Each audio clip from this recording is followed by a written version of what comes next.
Thank you very much for inviting me. It's good to be here 13 years after the Greek reconstruction started with Dirk and Daniel in a little cubicle in the other building.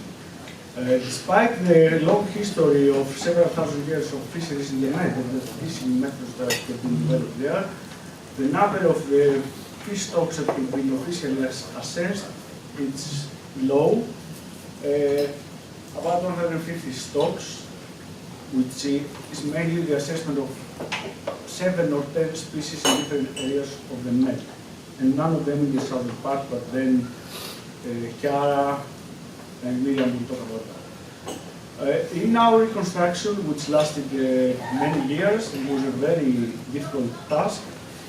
We had to deal with over-aggregation of stocks, phantom gears and catches, some of which do not appear as métier anywhere, illegal fishing, anything, any way of illegal fishing you can imagine, name it, it happens in the Med.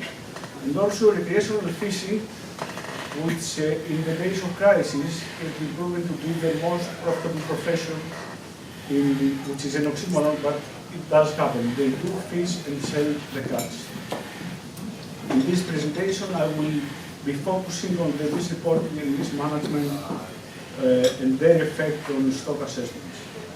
Recently, we did assess about 150 stocks for the Med in the pan-European assessment of 400 stocks that Rainer talked about using the CMOY method.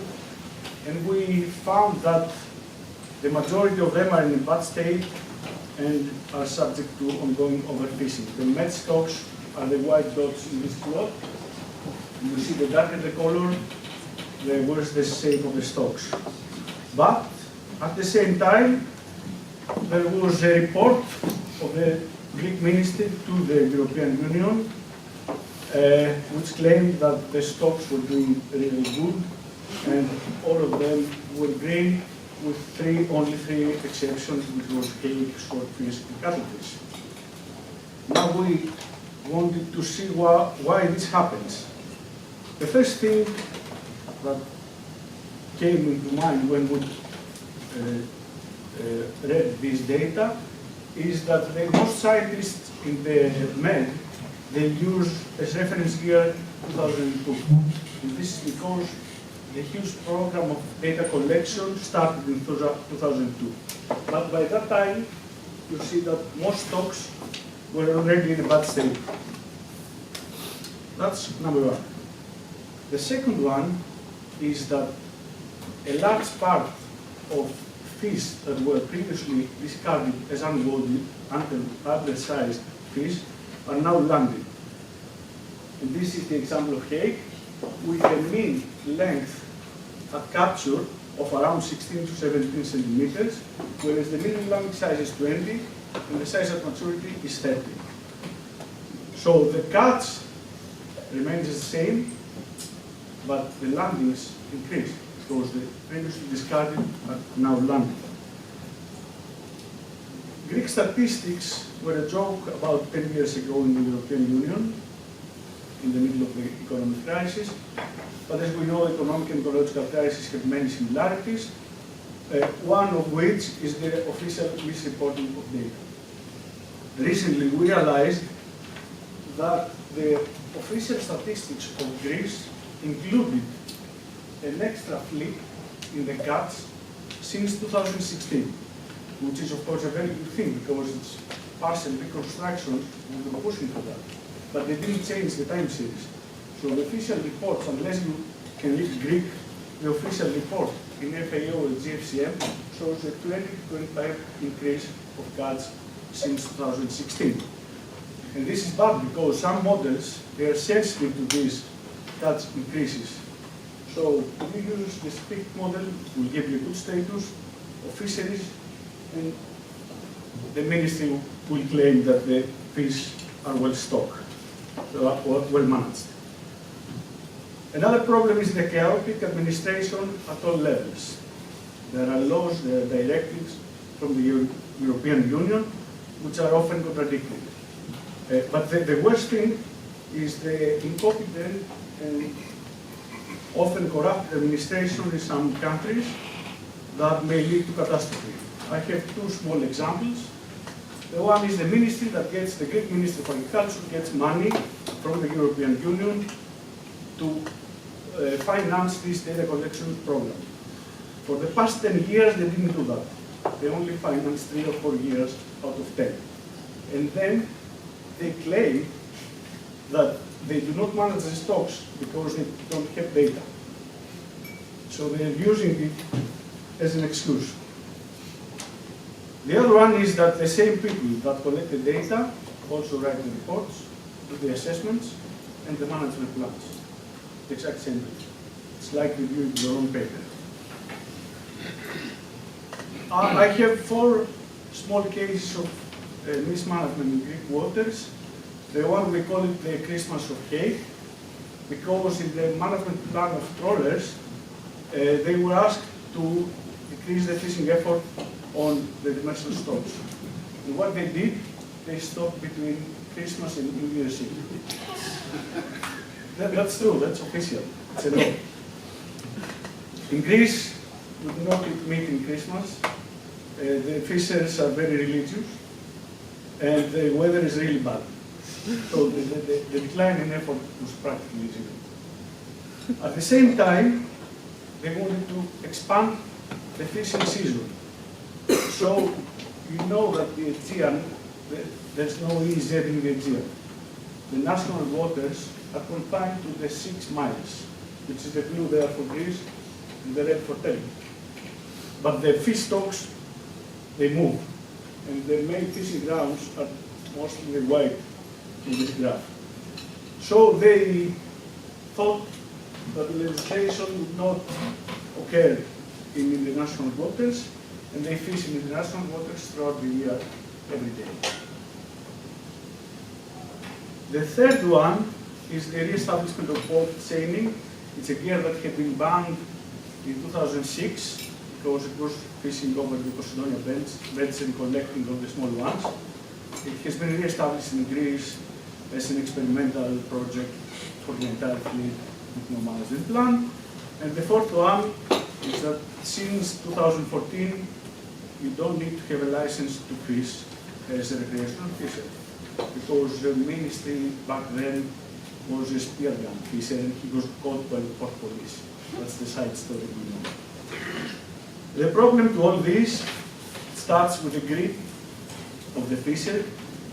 They try to fish as much as they can, race to fish, but also to this illusion that the more they fish, the more fish they get and the more money they get. And we all know that this has led the Mediterranean fishing to be there at the moment. So what we do to solve this issue? One is to step back a bit. Every fisher, every category of fisher, every fleet needs to fish a bit less. Managers should deviate from the anthropogenic views and yields. And we scientists need to develop new models and more assessments, but also data on ecosystem and evaluation of ecosystems. The triad of Reiner, the LBB, MSY, will lead to that after the workshop in November, hopefully. We will produce an interface that contains all these models. And as Reiner says, if it works for Greek data, it works everywhere. Now, the other thing we do at the moment is we have been given money from the European Union to develop a platform of the entire Med that will harmonize all the data that are available in a single data format. You know, it's very difficult in the Med to get scientific data from other people. I have to apply to the GMARE, the European Union, to get the Greek data, and I'm not allowed to use it. So in this project, we will have, the platform is already there with all the data.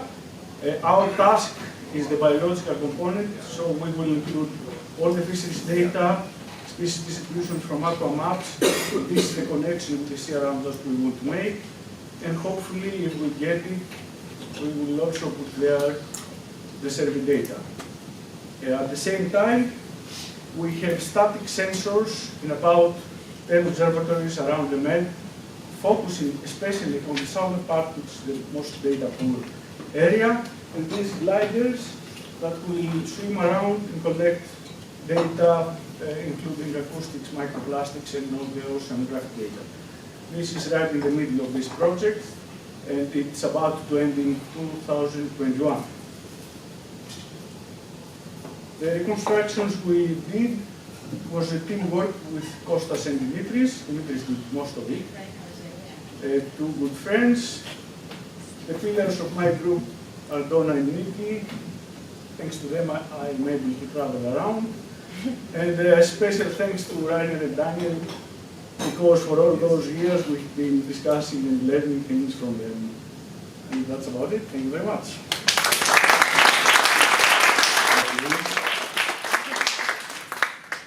Yeah, so I'm going to make a few points because I'm far away in Bangkok. And so first of all, I want to apologize for not being amongst you. This is it's crazy, but you know what? You can blame the sea around us for this. It's the success of the sea around us, and someone I'm going to call the CEO of sea around us all through my intervention here. And you all know whom I'm talking about. Daniel, this is probably the first time anyone calls you a CEO, right? And I think that's why you've been for the sea around us since the beginning. As the introduction said, I'm one of the originals. I was right here when Daniel got the invitation to come to a meeting in Philadelphia, I believe, yeah, where Pew invited a number of top scientists and brought them into a room and gave them the chance, very short, few minutes, tell us what you would do if you had a good chunk of money to help protect and save the global ocean, make it sustainable. So they went around the room and people are talking about no data, they want to collect more data, they want to do all this, they want to follow one fish and all those kinds. They came to Daniel and he talked about his vision of the sea around us. And as I understood it, after that short intervention, the other scientists were told, bye-bye, see you next time somewhere, and Daniel, stay, let's talk more. So this was the beginning, and this led to a proposal, which Daniel led and built, and then this was sent back to Pew. And this was the interesting part, and I thought I should say this. I don't know whether somebody has said these things, I'm not there, so I may be repeating, but if I do, that is also fine, right? We can all say the same thing, but different angles. That's what is interesting. So here we go. Daniel sends in the proposal, and Pew sent it out to 10 reviewers, serious stuff. Now, what will happen was that we were a bit lucky, because about half of the reviewers said, what Daniel proposed, what the sea around us proposed, is impossible, cannot be done. And about half said they've done it already, you know? So they kind of cancel each other. And here we are, Daniel got the money, and that has built us up to this place 20 years later. So there are lots of things, especially there are young scholars in this room, and that's why I'm giving this story. Don't ever be discouraged, just put in your best, and somehow things will work out. And it also talks about a very, very innovative, risk-taking funder who just says, come on, these guys don't know what they're, or this doesn't mean the project cannot be done, given the half say this. And then we got going, so that's great. That's the first point I'm going to make. The second point is that, about why I am away, and I think I should, the reason I'm away is that I'm now in Bangkok talking about fisheries subsidies, because we kind of upgraded, we have updated our fisheries subsidies database, which actually started, I'll tell you the history, how it started. This is where CEO Daniel Pauli was also part of this. You know, I got a little contract years ago in the early 2000s from the Africa office of the FAO to do a subsidy study of West African countries, to find out how much they give out subsidies and how that affects the sustainability of the fishery. And then I have just taken Ahmed Khan, who is from Sierra Leone, and so as a master's student, so I put him on this. And we were in the room talking about how to do this, and here comes Daniel in the room. He walks in. What are you guys talking about? And I explained to him, he said, and then he said, you know what? I know West Africa is important. I know Sierra Leone is important, but you know what? If you really want to make this work interesting, lift it to the global level. Do a global study. Sierra Leone will be there, West Africa will be there, but the world will be there, and that will make your work really interesting. And this was amazing. This turned the whole subsidy study around, and that is why I'm not able to be at this meeting. So Daniel, it's your fault. And so I'm here talking with Southeast Asian countries on how to handle subsidies many years after this has done. So that's my second point. My third point is actually about how, in a way, Daniel has been able to fish out, Daniel, you don't fish, do you? You fish out scientists that and scientific ideas that you have encouraged, and that has really led to all sorts of things. And I'm sure you've heard that from many people in the room. And this is only a cross-section. That's not all the people who have been impacted and promoted by the sea around us. And I started off as the economist of the project. And I was an RA then, and that was the beginning, actually. So we started all these big economic studies. And that is what actually led to the creation of the Fisheries Economic Research Unit, right? So in some way, it started becoming, can I say this? It started becoming too big to be just a little section of the sea around us. So we kind of created, and when I say we, actually the credit goes to Daniel and to the Pitcher, actually, who was then director of the Fisheries Center. So the three of us created a one-person Fisheries Economic Research Unit. And that has, again, led to all of this. And I'm sure this is just one example. Dirk would have talked about the University of Western Australia, the sea around us, Western Indian Ocean. You would hear from people, some of us have even made it to New York University as professors, which is quite impressive. Jennifer, are you there? And so on and so forth. We have William, who started as a postdoc, has created a whole space in climate change and marine resources. So that was why I started by saying, Daniel, you are a CEO, but you are a different type of CEO. You are not those who become CEOs to amass millions of dollars.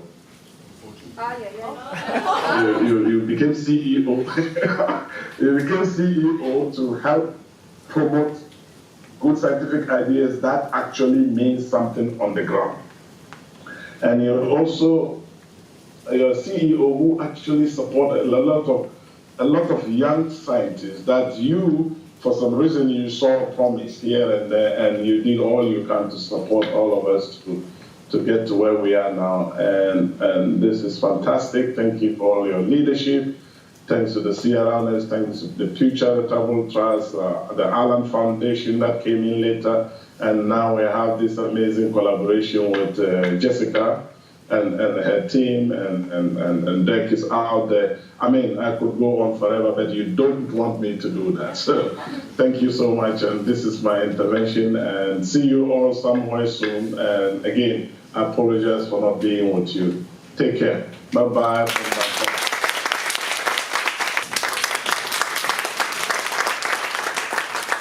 Thank you. So as Simon Luke mentioned, I am the team leader for our current catch reconstruction team, and today I'm going to be talking a bit about how we update our catch reconstructions and why that's worthwhile. So the first thing that you need to know is that all countries in the world report their data to the United Nations Food and Agriculture Organization, but the reported data doesn't cover all fishing sectors as well as all fishing practices. So things such as small-scale catches, as well as catches from recreational fisheries or the practice of fisheries discarding are often not included in reported catch. Another thing that is important is to know what the full catch history is, rather than just assessing changes in fisheries over a single fisheries manager's lifetime. We want to know what's been happening over a longer time period. So catch reconstructions are a way for us to get an idea of the total removal of catch by fisheries over a longer time series. So the data that is reported to the FAO and becomes available on their website is available from 1950 onwards in standardized catch units and taxonomic categories, and within broad ocean areas, as you can see on the slide there. So what the Sea Around Us does as part of their catch reconstruction is to add resolution to that data. So we figure out which fishing sectors are catching the reported catch, as well as what specific countries' exclusive economic zones, so where that catch is being taken, or if it's from the high seas, as well as what specific species might make up a broader category, such as sharks, rays, skeets, etc. And then the second thing that we do is through extensive literature research and consultation with local experts, we determine what catch is missing from those reported statistics, and then we make an estimate of how much that is to get that full picture of the fisheries over the time series. So my favorite part about catch reconstructions is the discovery process of learning more about countries around the world and how their fisheries have changed over time. I really like being able to find these data sources that allow us to estimate for those components of catch that are missing from the reported statistics, and that when we put all of our catch reconstructions together worldwide, we can get a picture globally of what's going on in fisheries over time. I also like that we make our catch data freely accessible on our website, so that it's available for anyone to use and work with, and that promotes constant communication with people that are working with our data, so we can continually work to improve and create the best catch data possible. So over the past 20 years, we've heard a lot today about the catch reconstructions that were done for every maritime country from 1950 to 2010. Those were later updated to 2014. And we're currently in the process of updating all of our catch reconstructions to include the full-time series from 1950 to 2016, including all information that's been released since the previous update. And that might mean also revising earlier catches if new information has come to light. This is a really big task that involves many team members. I think I estimated about 20 of us across our 3 teams that are working on updating catch right now at the Sea Around Us, Indian Ocean, and Pequotes. So to give you an example of how we updated catch reconstruction, I'm now going to speak a little bit about Nauru, which is an island that's located in the South Pacific and surrounded by a coral reef that the population there depends on. So to give you a bit more background on Nauru, during the 1900s, the economy there was heavily dependent on phosphate mining, and the majority of the island was actually employed by this phosphate mine. However, in the 1990s, that phosphate mine collapsed, and that meant that pretty much the economy then collapsed, and at the same time that fuel costs rose to unaffordable levels, and so the whole island was out subsistence fishing on the reef in the early 2000s. And it's only been in recent years that the economy has begun to stabilize and fishing has declined from that point. So one of our previous catch reconstruction team members that many of you may know, Kirsten, used to refer to the process of catch reconstruction as like becoming a data detective, because a lot of what we do is seek out information from various sources. So we might be consulting local experts or looking for national fishery statistics, or we might look for scientific publications or social science or census information, tourism information, all that information that we can gather to get a full picture of what's going on in the fisheries. So to go back to Nauru, in order to update from the original reconstruction, which was completed to 2010, the major source that we found was by Robert Gillette, an expert in the South Pacific. So he provided estimates for the artisanal and subsistence catch based on all available information in the area for Nauru. And so those estimates were available for 1999, 2007, and 2014. In order for us to then reconstruct catch for the years in between, we knew that because it was small-scale catch and the catch was following the trends of the population on Nauru, we were able to link it with population data. So how that kind of works is in 2014, for example, there was 210 tons of subsistence catch, if we divide that by the population in 2014, we can derive a catch rate for subsistence and then do that for the other years and interpolate in between so that we have a catch rate for every year that we can apply to the corresponding population for that year. And we do the same thing for the artisanal sector. And that's how we were able to update that catch reconstruction. So you can see on the slide here what the updated catch reconstruction for Narrow looks like from 1950 to 2016 by fishing sector, with the reported catch shown in black on the screen. So you can see that increase that I mentioned after the phosphate mine collapsed and how catches have begun to stabilize as the population decreased and the economy has begun to recover again. So once we are finished completing catch reconstruction and we give our data to the database team, it gets integrated into our database and then becomes available on our website. Many of you have spoken today about various things that you can use our catch data for. I'd like to highlight a couple more that are on our website.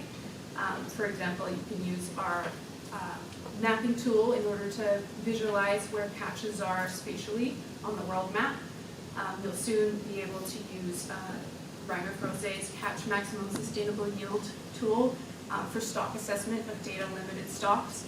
You can track the average marine trophic level over time using the Marine Trophic Index, perform economic analysis using the landed value of the catch through our partnership with Rashid's group, and many more things.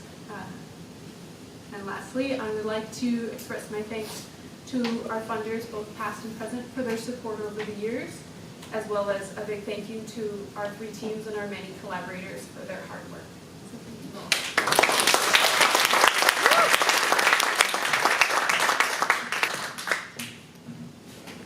Good afternoon. If you go by officially reported data for the Bahamas, when you think of fishing, you should picture this. A fleet of commercial fishing vessels in Spanish Wells, Eleuthera, the largest fishing community in the Bahamas. But this is literally only half of the story. What you should also be thinking about is this: the massive amounts of fish that are removed from Bahamian waters each day by tourists engaged in recreational fishing. But in order to understand trends in recreational fishing in the Bahamas, one first has to uncover the link between the Bahamas, Ernest Hemingway, and big fish tales. Ernest Hemingway was an ardent recreational fisher and lived in North Bimini, an island in the northern Bahamas, for 2 years during the mid-1930s. While there, he worked on a novel and a few articles, but he spent most of his time fishing.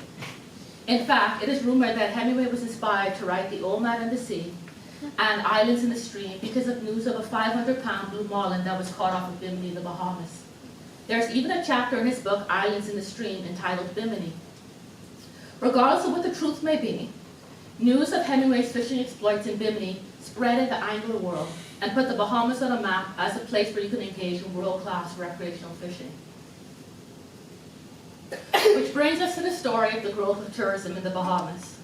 Tourism became year-round in the Bahamas in the early 1950s with the advent of, believe it or not, air conditioning in hotels.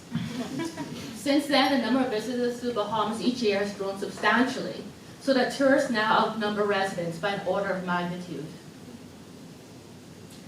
And some of these tourists come to relax and enjoy sunbathing in beautiful places like this famous sandbar in the Exuma Keys, the Bahamas.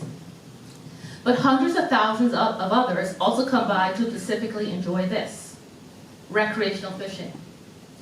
Using a variety of information sources, including tourist activity surveys, catch records from major tournaments, and per capita catch limits for tourists, I was able to estimate the total amount of fish that tourists remove from Bahamian waters each year via recreational fishing. And it turns out to be quite a lot. But first, here's a figure of the officially reported catch data for the Bahamas, which comprises exclusively commercial fisheries. At the end of our reconstruction, we showed that the total amount of fish removed from Bahamian waters over the past half-century was 2.6 times the officially reported data. Even more alarming is the fact that recreational fishing accounted for more than half of total recreational reconstructed catch. In other words, the vast majority of unreported catches are from the recreational fishery, which is dominated by tourists. Given what we found, we just had to tell others the story of fishing in the Bahamas. We therefore disseminated our findings in all of the traditional media used by scientists, such as working papers, peer-reviewed journals, and of course in the Global Atlas of Marine Fisheries book. But we didn't stop there. Many of you have seen the film An Ocean Mystery, The Missing Catch, in which some of our work in the Bahamas was featured. This documentary allowed us to basically reach a much broader and larger audience than conventional media used by scientists. And this could have been the end of our story, but it's not. In fact, it marked the beginning of many amazing things as our story took on a life of its own. First, our study was picked up by a local journalist in the Bahamas, Mr. Larry Smith, who had seen the film and also carefully read our journal article, which was open access. It just so happened that at the time, the Bahamian government was also considering granting the Chinese government access to the Bahamas' EEZ to commercially fish pelagic species like mahi-mahi or dolphin fish. The argument that was being made at the time was that the local commercial fisheries mainly targeted commercial species, so pelagic species represented a currently unexploited resource. And of course, the government would have been right based on official statistics. However, our catch reconstruction study told a much different story. Larry Smith used our study to argue that the pelagic species were actually already heavily exploited in the Bahamas and had been for over half a century by tourists engaged in recreational fishing. He first published his story in Sports Fishing magazine and then again in one of the local newspapers in the Bahamas. This led to an uproar protest by local NGOs as well as from politicians in nearby Florida who stated that the opening of Bahamian waters to the Chinese commercial fishing would decimate their thriving sports fishing industry. Needless to say, the Bahamian government quickly retreated from their initial position, and I'm happy to say today that our waters remain closed to Chinese commercial fishing. Now, this controversy with the government was somewhat serendipitous because it alerted even more government officials and Bahamians to our study. And it just so happened that at the same time, the Bahamas National Trust, which is the largest NGO in the country responsible for managing all marine and terrestrial parks, was in the midst of a campaign arguing for a closed season for queen conch. Now, queen conch is a native delicacy and is heavily exploited in the Bahamas in commercial, recreational, and subsistence fisheries. The Bahamas National Trust therefore emailed me and specifically requested all of the data that we had for reconstructed queen conch catches in the Bahamas. And of course, I more than happily sent them the raw data by email. And I've been told that to this day, they have used that data to help inform a great policy paper that they've submitted to the government, basically regarding creating a sustainable queen conch fishery. I'd like to end with a final example in which we brought the story to the lion's den, so to speak. That is, to the Food and Agriculture Organization of the United Nations. Here, I attended the 32nd Committee on Fisheries, or COFI, where I presented our findings on the importance of recreational catch in the Bahamas at a side event on fishery statistics and its importance for food security. To my great surprise, and this really was a surprise, my presentation was well received, at least publicly, by the FAO, and they requested afterwards that we get the Bahamian government to officially submit our reconstructed recreational catch data to the FAO. Now, to cut a long story short, after many meetings and official letters and emails, and more meetings and more letters and more emails, I can finally say that our reconstructed recreational catch data is now on the FAO website as part of the official statistics for the Bahamas. However, which would have been a happy fairy tale Cinderella story, but however, it seems that there have been a few modifications to our data that we're not sure who made, so we are kind of following up on that end, but our data is there, but in a somewhat altered form, and stay tuned for part 2 of that story. Now, in conclusion, I like to think of my collaboration with the sea around us as a kind of modern-day type of Hemingway novel. After all, we too put the link between the Bahamas and recreational fisheries on the map. But this time, instead of encouraging marine resource exploitation, we simply brought the issue to light and its implications. Thank you to all the people and organizations that helped me with this, and thank you, the audience, for your attention.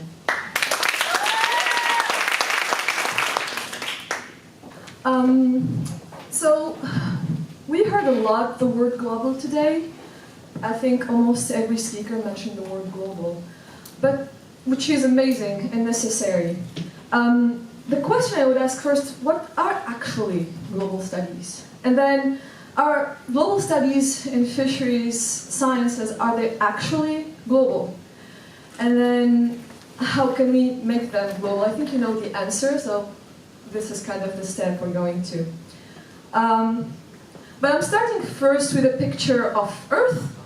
It looks upside down, but it was actually taken this way by the Apollo 17 during the last Apollo mission by the NASA in 1972. This is not the first picture that was taken of Earth, but it was the first that was this clear and illuminated, and it shows the southern hemisphere pretty clearly. Most of Africa, the Arabian Peninsula, some of the Mediterranean, we see the Indian and the Atlantic Oceans. So what happened with this picture, it's probably one of the most, if not the most distributed picture in the history, because it came out in the early 1970s in the wake of environmental public awareness. And it was kind of the first time people actually noticed that we do share the same Earth that is pretty small and vulnerable with some perspective. This Earth is actually made, as we all know, mostly of one big ocean that is composed of different intertwined, interconnected ecosystems, and we won't be able to survive without this big ocean. This ocean has never been in a worse state as it is today, for, I would say, three main big reasons, big factors that we all trying to resolve: climate change, high fishing pressure, and pollution. So we cannot really find solutions for these issues if we don't look at the ocean as a whole. And this is where global studies come. So what are actually global studies? Global studies are based on 5 main characteristics, according to the Global Studies Consortium that took place in 2008 in Tokyo. The global studies need to be, first of all, transnational, meaning that any issue treated by global studies is supposed to matter or in a way exist across countries, cultures, and boundaries.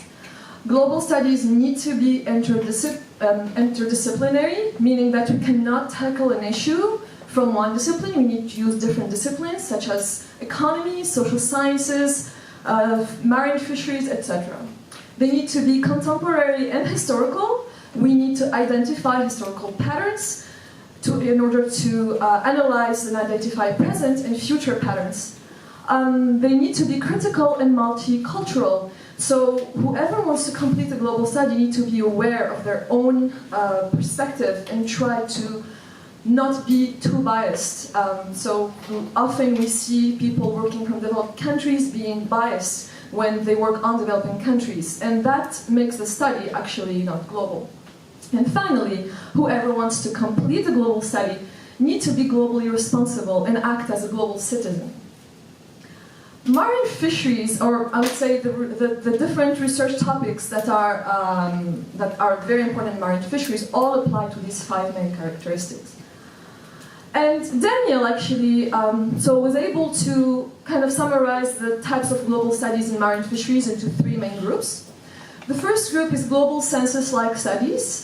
This is, so for example, UN studies are global studies that are global census-like studies. So the UN, the FAO studies, where standardized information is applied to all countries around the world and all regions.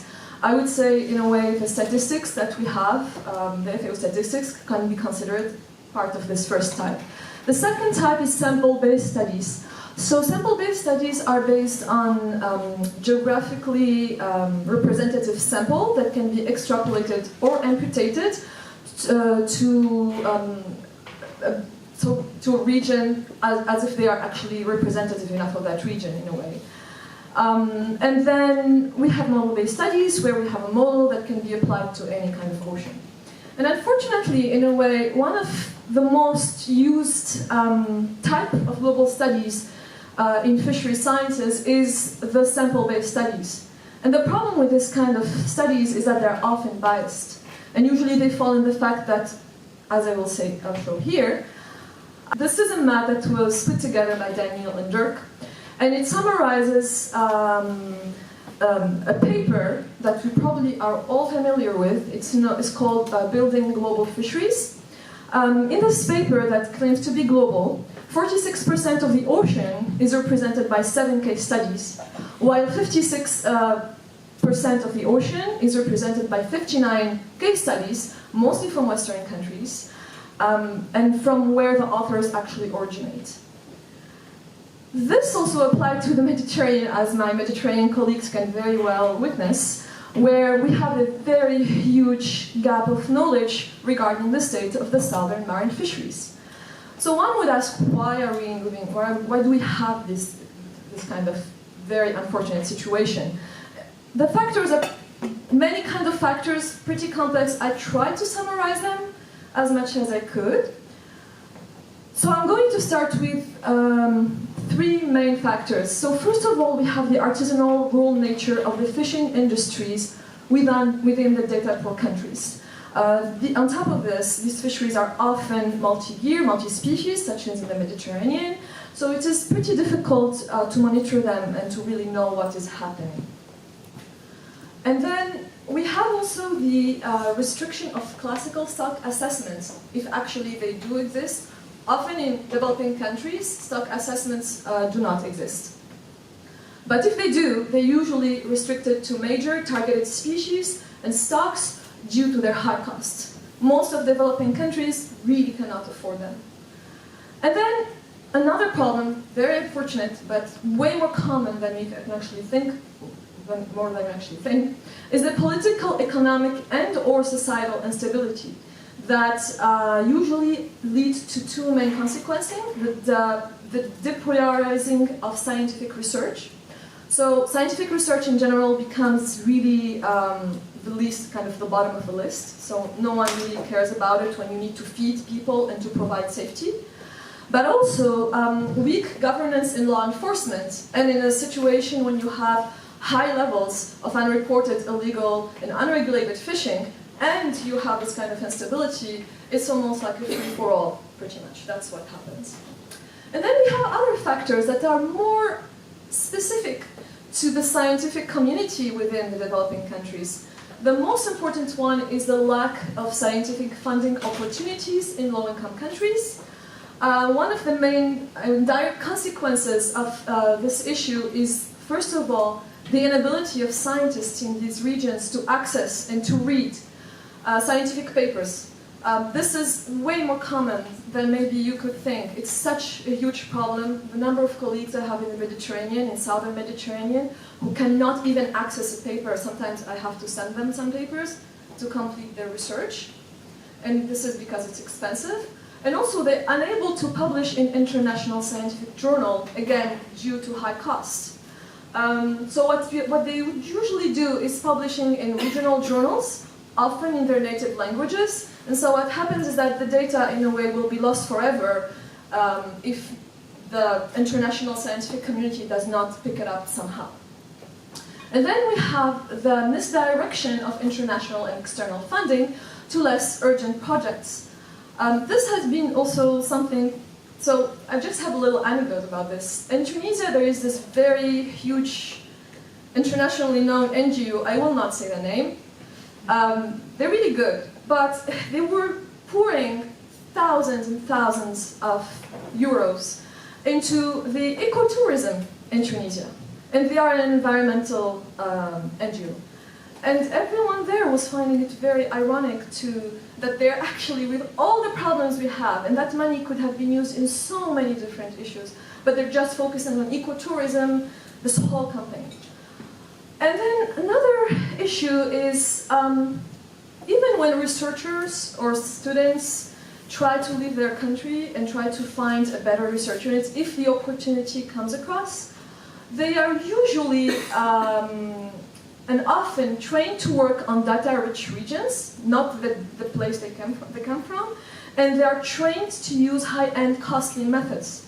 So even if they go back to their country of origins, they're pretty much useless for their country because they cannot use the methods they learned in the country where they went, so they cannot apply these highly costly methods in their own country. And I remember recently I was in the FAO Mediterranean and Black Sea Fish Forum. Amazing, it was very nice. I met Chiara there, it was really nice. And as amazing as it was, and the FAO actually sponsored everyone from the southern Mediterranean because they cannot afford it.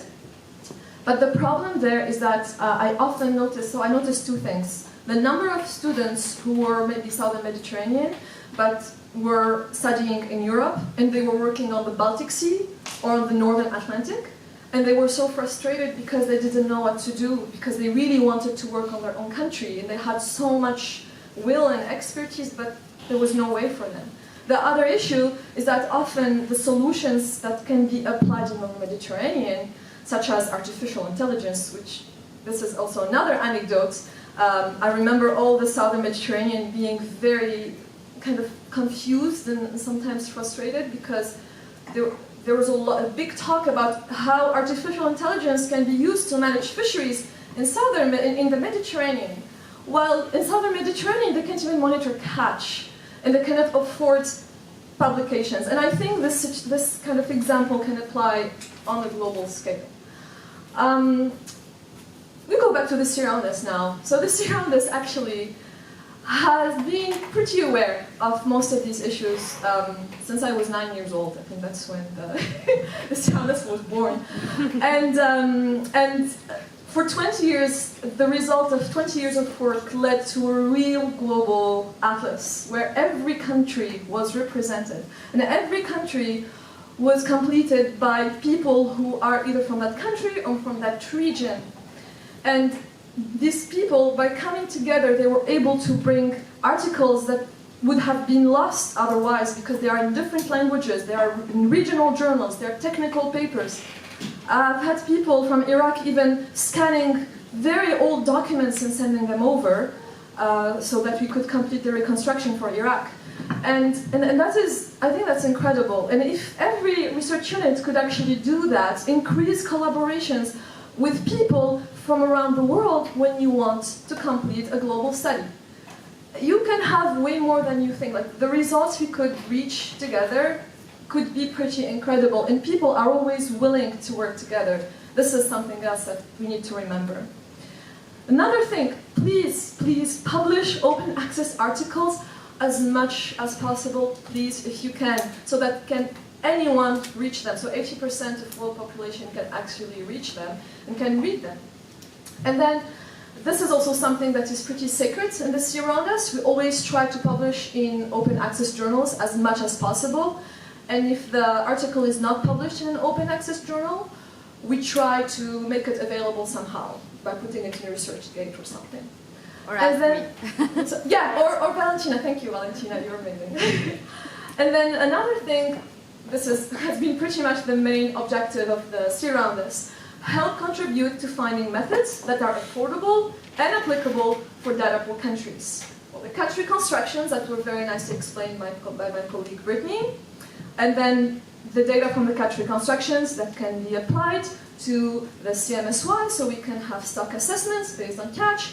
We can have the marine traffic index that allows us to know if fishing down is occurring. That is not perfect, sadly, we know, but that's the best we can have given the situation we are in. And it's better to have an information than to not have anything and then say, we have nothing, whatever, just forget about it. And to come back to the Mediterranean, these are the results of the southern Mediterranean, the region that includes Morocco, Algeria, Tunisia, Libya, Egypt, Palestine, Lebanon, and Syria. Between 2010 and here it's 2014, it's a mistake with the graph. And as you see, the black line is what was reported by the FAO, so reported artisanal, reported industrial, and then the additional is the unreported. We could see that recreational is pretty important. We also have industrial unreported that is very important. And what you would notice maybe is that in the past years, almost from 2011, the level of like the catches overall decreased, but proportionally unreported catch kind of increased because the revolutions that happened and all the turmoil that took place in these areas led to a lot of unreported catch. And on this, I'll say thank you very much, everyone. Thank you all. Rather than closing remarks, I would like to thank some people. First of all, to Valentina and her team for organizing this.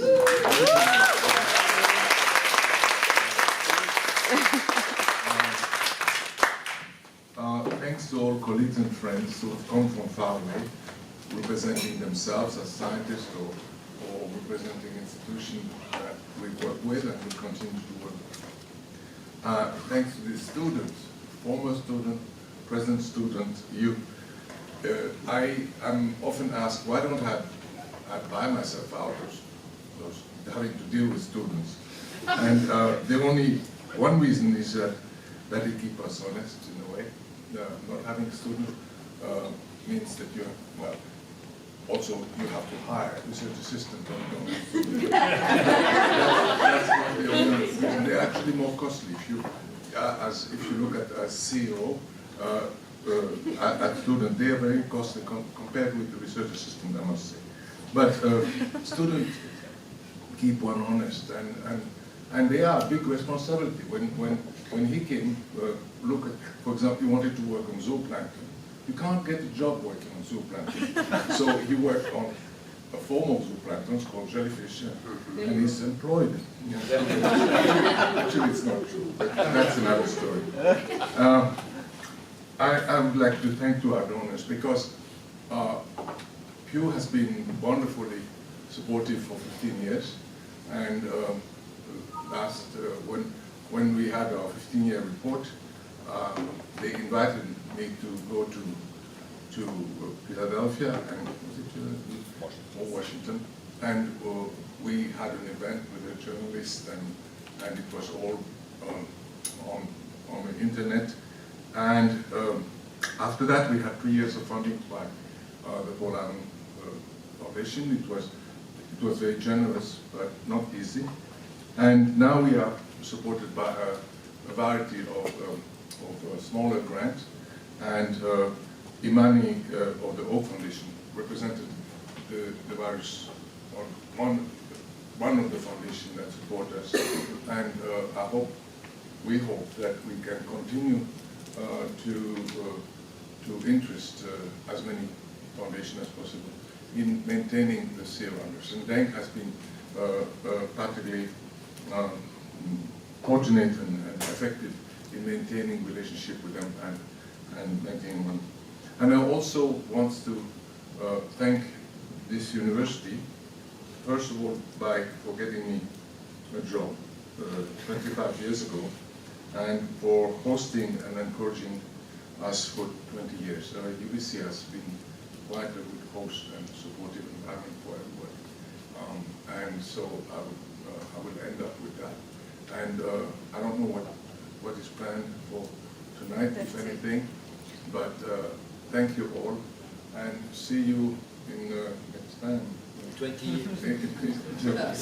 No, biology works against that. So on behalf of the CRS people, I would like to thank you very much.